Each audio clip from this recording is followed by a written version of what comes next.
একজন মাদক কারবারি গ্রেপ্তার হয়েছে। এটা কোনো বড় খবর নয়, কিন্তু গ্রেপ্তারের কয়েক মিনিটের মধ্যেই যদি তার গায়ের পোশাক বদলে যায় তাহলে? আরও অবাক করার বিষয়, এই পরিবর্তন কোনো ফটোশপ শিল্পীর নয়, করেছে পুলিশের অফিসিয়াল মিডিয়া সেল, তাও আবার এআই ব্যবহার করে। একটি ছবি, একটি জার্সি আর একটি মজা, শেষ পর্যন্ত যা পরিণত হলো দেশ জুড়ে তুমুল আলোচনার বিষয়ে।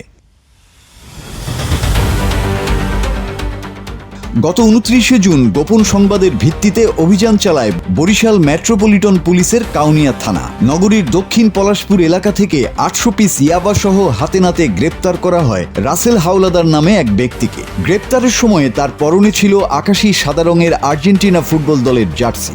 এ পর্যন্ত সবকিছুই ছিল একটি নিয়মিত মাদক বিরোধী অভিযান, কিন্তু এরপরই ঘটে এমন এক ঘটনা যা পুরো আলোচনার কেন্দ্রবিন্দু হয়ে দাঁড়ায়। অভিযানের পর আসামির ছবি ও তথ্য পাঠানো হয় বরিশাল মেট্রোপলিটন পুলিশের মিডিয়া সেলে।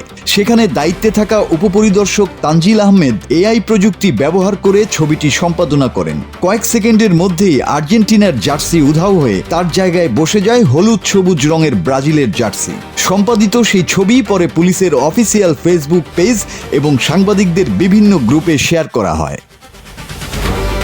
ছবি প্রকাশের পরই শুরু হয় তুমুল আলোচনা। অনেকে প্রথমে বিষয়টিকে কৌতুক হিসেবে নিলেও পরে যখন জানা যায় এটি পুলিশের অফিসিয়ালভাবে প্রকাশ করা ছবি, তখন সমালোচনার ঝড় ওঠে।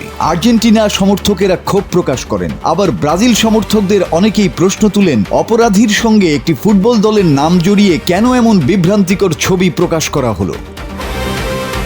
সমালোচনা বাড়তেই নড়ে চড়ে বসেন ঊর্ধ্বতন কর্মকর্তারা। তাদের নির্দেশে দ্রুত এডিট করা ছবি সরিয়ে ফেলা হয় এবং পরে আসল ছবিটি প্রকাশ করা হয়। এই ঘটনায় এসআই তানজিল আহমেদ নিজের ভুল স্বীকার করে বলেন তিনি দুষ্টুমির ছলে বা মজা করে ছবিটি সম্পাদনা করেছিলেন। একটি জার্সি বদলাতে হয়তো সময় লাগে মাত্র কয়েক সেকেন্ড, কিন্তু সেই একটি সম্পাদিত ছবি মানুষের বিশ্বাস, আইন শৃঙ্খলা রক্ষাকারী বাহিনীর মতো একটি প্রতিষ্ঠানের গ্রহণযোগ্যতা এবং প্রযুক্তির দায়িত্বশীল ব্যবহার নিয়ে প্রশ্নকে সামনে এনেছে। মাসুদ হাসান, বাংলা টিভি।